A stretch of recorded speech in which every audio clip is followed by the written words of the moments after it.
cult. You know? Don't kill the messenger. Don't kill the messenger. Fair enough. You get the cow but not the milk, or the milk but not the cow. Is that it? Love that one. That's why you need experts to navigate all this stuff, right? Yeah, right. You can't make it, but you can have it. Because, I mean, I don't think it makes sense not to have delivery licenses, but I didn't write either of the laws. There's certain patients that I wish you did. aren't even in a position to go to a dispensary, so I think They need delivery a is delivery. a must. Well, Absolutely. And what does Vegas and Arizona look like on deliveries? That's Arizona's a little bit more relaxed than Vegas. Vegas obviously is trying to keep it away from the casinos, so your ID has to match the address that you're delivering to.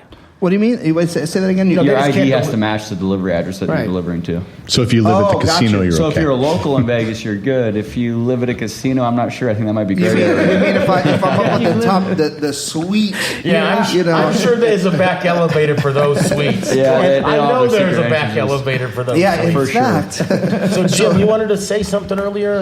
Yeah, so this is broadcast on KOCI radio in my neighborhood of Costa Mesa. Who also lives there is Congressman Rohrabacher, who I think has been very influential.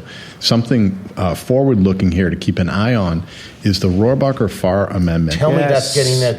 It's going to get re-upped again, right? Well, it has to be re-upped, right? It's a rider on the budget, and that's what takes the guns and the money out of the DA and the DOJ, right? Well, wait, explain that though a little bit deeper though. What do you mean takes it out? Well, the Rohrabacher-Farr Act was an amendment to a congressional spending bill that said, seriously, DEA, if people are compliant in the state that they're in as far as medical marijuana or recreational for that matter, if they're compliant with the state laws, it is basically now a defense to federal case. Before, it didn't matter how compliant you were with state law, feds trumped it. And Rohrabacher had this wonderful bill put into place that said, no, we mean it. And a federal judge upheld that defense and said, go back down to the lower court to see if that business was in strict compliance. Right. And that's what we preach, strict compliance with the laws. Of state law, right? So now, correct. Yes. Correct. So now that is a defense at the federal level. And so Congressman Rohrabacher, Congressman Farr is no longer available for the bill, for the rider, and so he's reached across the aisle to a congressman from Oregon and is once again trying to re-up that important legislative action. They need two of them on it? They do. So now they have the Republican and a Democrat trying to reach across the aisle, have both parties work to preserve that.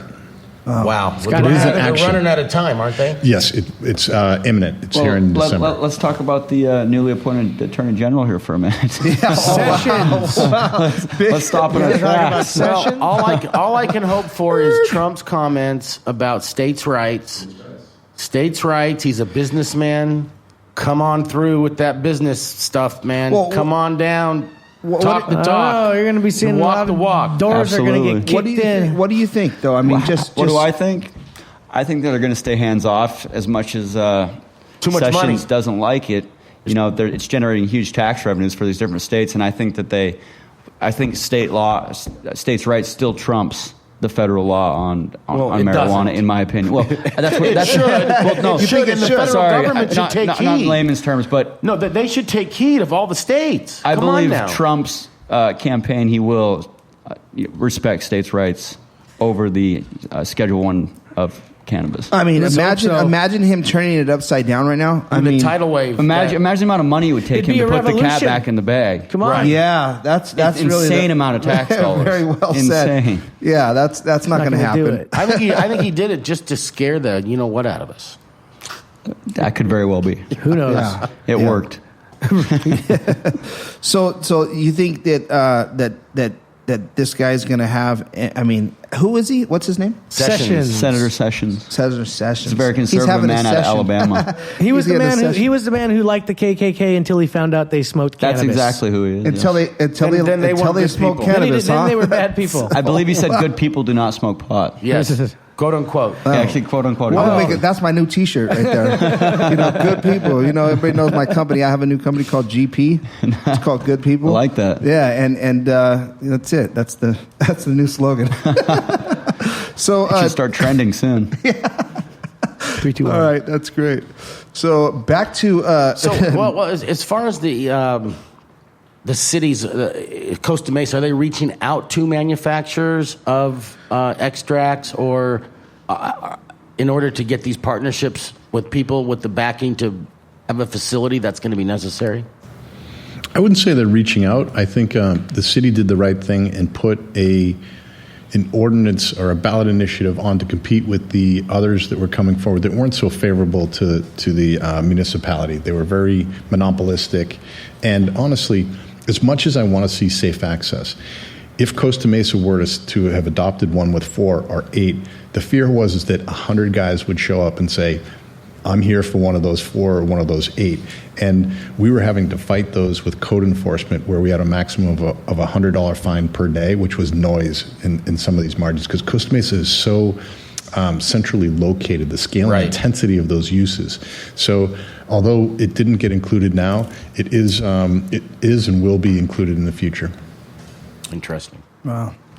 So in Arizona, you know, how does this affect some of these laws? Like you've already seen some of this stuff turn over. And so how does it play out for California? I mean, I'm trying to figure that out myself because I want to get into the California market. No, but gotta be a resident. Yeah, here they go. Run away. I'm working on it. Yeah. Well, Slowly but surely. I live here.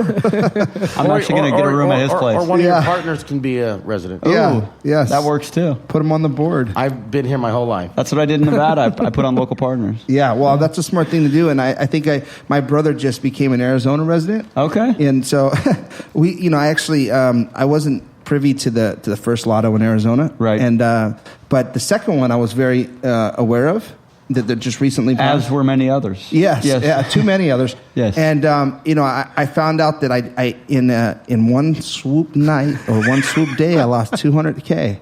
Yeah. And it was kind of interesting because I thought, I've got a 60% chance of winning here, right? It's probably like a 0.001% chance if we really did the numbers. I went to Havasu, and there was nothing in Havasu. Okay. And then all of a sudden, right, I'm at the last dying second, there was just a ton of people pushing it, and it became just a losing battle. It was madness. Yeah. It was a real estate play 100%. It was all real estate play. 100%. You couldn't find a property.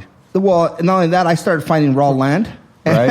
And I was tying up raw land and putting it in escrow. We're going to build up. Yeah. Oh, yeah, absolutely. Ground up. We're coming from there. And I thought, we'll tie up some land. And I went around and I spent, 3 weeks or so in Lake Havasu. And okay. It's a great place, right? Beautiful. Yeah.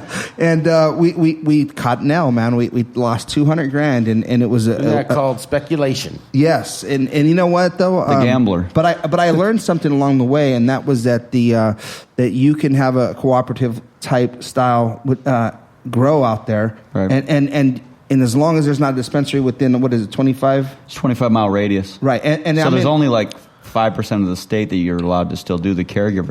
I happen to be in that 5%. You're one of the luckiest guys I know. Hey, and let me tell you though, it's the education platform of it all, right? I went around and I went and spent $200,000, best education spent. Right? Well, and I found out that I can grow there, and so we started growing, and we started getting caregivers, and we started, and it was kind of like almost a hit because everybody else goes, wait a minute, dude, you're in Holbrook. And I go, yeah. And they're like, well, there's no dispensary there. I'm like, I know. Exactly. Yeah. And they're like, that means you can grow there. And it's almost better because you don't have to have, all these people breathing down your neck. And I go, well, man, I've already had the health department, the fire department, the police department, the city code enforcement. Everybody's been here and they've all said go. Yep. And then I didn't even need the license. So $200,000 later, you found a workaround. Here I am, right? So you almost got a license for $200,000, and now we're growing. Exactly.